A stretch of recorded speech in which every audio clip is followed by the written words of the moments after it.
Awagwan is another episode of Each One Teach One Trying to Reach One. And we're here with Rajiv. I go by RJ. And how long have you experienced life? What's your wisdom line? Man, 23 years of life, man. So 22 years. Okay, so now I'm just taking this time to ask you these questions. And you give me an answer, then you could say what you got to say. So what did you want to be in life? Man, when I started life, I wanted to be a soccer player, you feel me? Mm-hmm. Coming from Africa, you feel me? That's all we knew with each other is just play soccer. Mm-hmm. Play football, okay. What was the best advice you ever got? The best advice I ever got, because I've grown around a lot of older people, so I've got a lot of great advice.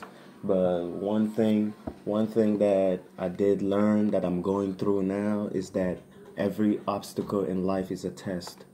Okay. So everything you go through. And you remember who told you that? You gonna give him credit or no? Yes, of course. I got this advice from somebody, Gotti Payne. Okay. He was my stepfather at the time. Okay. How did or when did the world change for you? The world changed for me when I was 9, and I came from Africa to America.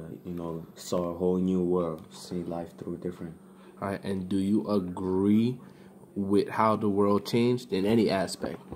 And any time you experience change in life, it's a positivity because no matter what you go through, everything is a test. Who would you say you're more like, your mom or your dad? I would say I'm more like my mom, because she raised me, and I just watched her go through a lot of struggle to get to where she at. Okay. Happiest time period in your life? Happiest time period in my life? Could be any time in your life. It was it was when I was 9, and I got to come to a whole new world, whole new light. Okay, I understand. One regret? One regret, not going back when I had the chance. And as far as going back, you mean back home? Mm-hmm. Africa. Okay. Best teacher you ever had going through school? Best teacher I ever had was my pharmacy teacher. She taught me life through medicine. Yeah, okay. Which is different. Okay, because everybody tend to remember that one good teacher that always connected that. What's your worth? You can't put a worth on a man's life. Priceless, exactly. All right.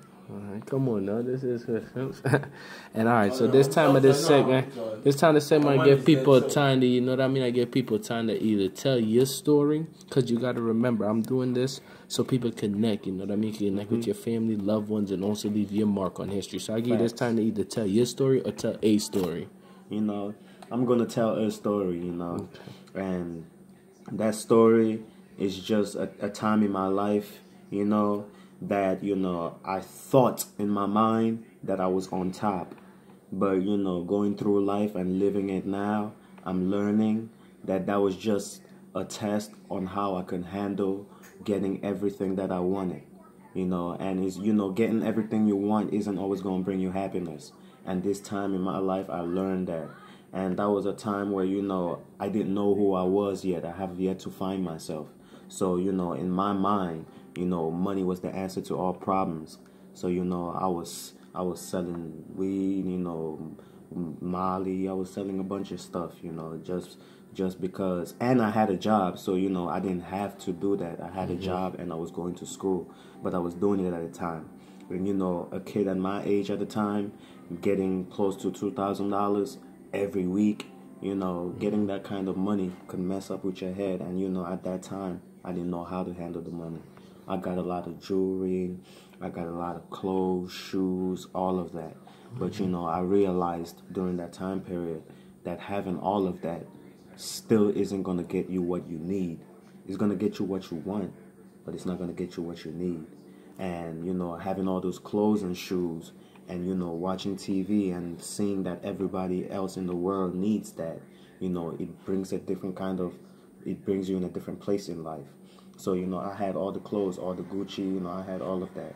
But I saw that, I also had hundreds of other clothes I wasn't wearing, but other people out there needed stuff, So all the nice things that I had bought for myself, I saw that other people need it more than I did. Like, I would hang out with some friends of mine, and I would notice that they wear the same stuff, like constantly the stuff like that, and I'll just bring my mans to my crib, and sometimes at one point I'll just put all my clothes in the middle of my floor.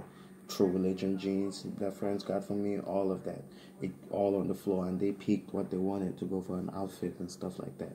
Gave them all of that, because I realized that me having that, it got me nothing. It got me nothing still. It ain't getting me a degree in my pocket. It ain't, because that money is gonna be right there, and once it's gone, you're gonna keep going back. You're gonna keep going back. And me being arrested, I got arrested up Trenton, and I got arrested with the people that I was getting money with, and they told me to take the charge. They told me whatever charge they give, I should take for them, because I was selling drugs for them, so they felt I should take the charge. And I'm sitting there, and I'm like, the cop just told me I'm good. They just said I'm good. They ran my name. They said I was good, but y'all had warrants, but y'all want me to take the charge. And I had school the next day. The next day was my first day of school, so I had just got arrested, about to face 18 years. The next day was my pharmacy school. I had just $15,000 for that school, and it was covered for me. But I was about to mess that opportunity up because I wanted the money. So once one of the people I was with, he was locked up with me in the back of the car. He said, "Bro, you about to start a whole new life tomorrow. You feel me? I'll take whatever they got to give." And all the money that I made from selling drugs and saved and all of that, I used that money and I bailed that man out. And yet, the people that I was getting money with, the people that I was giving my clothes to, they came up to my school and they jumped me in my school, the people I was getting money with. But I was helping them, I was helping them. I was selling stuff for them because they needed the money. I had it. I saved enough. I was helping them out.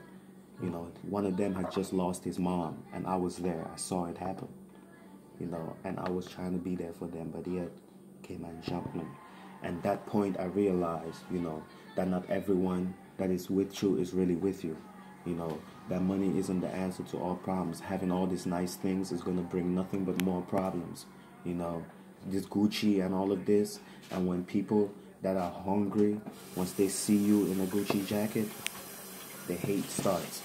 And I realized then that, I should focus on me. I should try and find myself. I'm still trying to find myself through going through that process. And shortly after that, I got jumped in front of my house. I've been the same week, that very same week, right after I had just got jumped in the school, I had dislocated both my shoulders, and I had scarred my jaw. I went through all of that. And that very same week, that one friend that he wasn't there. But, in my mind, I was thinking that he's the only one in my corner.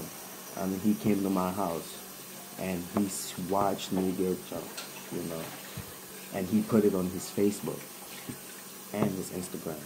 Yeah, so for somebody who would go through some experience like that in life, what advice would you give them dealing with that type of people, or people that they realize? Because some people tend to deal with people being in a circle where people aren't really for them, but they tend to stay, because a lot of people, just...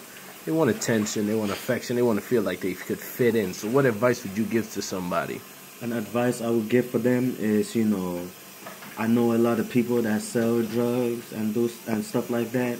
They need the money for the moment, You doing that is going to help you in the moment, But stay away from people like that, because they love to be in the moment. Don't live life for the moment, Live life for long. Live life for 10 years from now.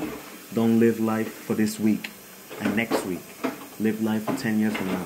Every step you make in your life, think of how this is gonna prosper for you. It's gonna help you 10 years from now. 10 years from now, are you gonna look at this date and be like, I did something positive for myself. I did something valuable with yourself. And the last question, sorry to cut you up, but What do you think about Trump in this wall situation? Man, listen, I personally believe that when it comes to politics, every step that a politician takes is something that is going to be talked about for generations. Trump is trying to leave his mark in history, you know. Just like Obama left his mark in history with Osama. How many presidents tried to kill this man? And Obama did it. The only black president did it. He's marked himself in all aspects of being a president. That's all Trump is trying to do. Every step this man take has been drastic. Every step this man take, you are going to talk about 10 years from now.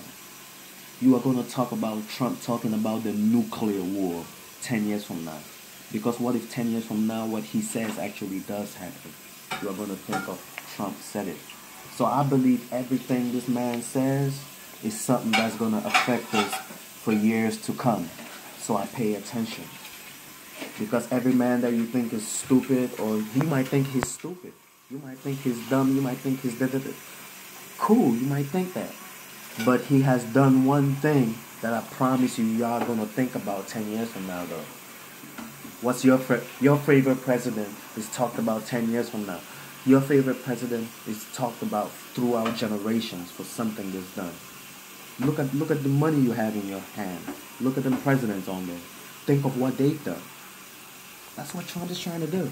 Yeah, I understand. Just make a legacy, just like everybody. Exactly. You know what I mean? That's all he's trying to do. Make his mark on history. Exactly. Well, all right, man. Well, thanks for, you know what I mean, we're wrapping up another one. Like I say, Yes, each sir. one teach one. We just trying to reach one.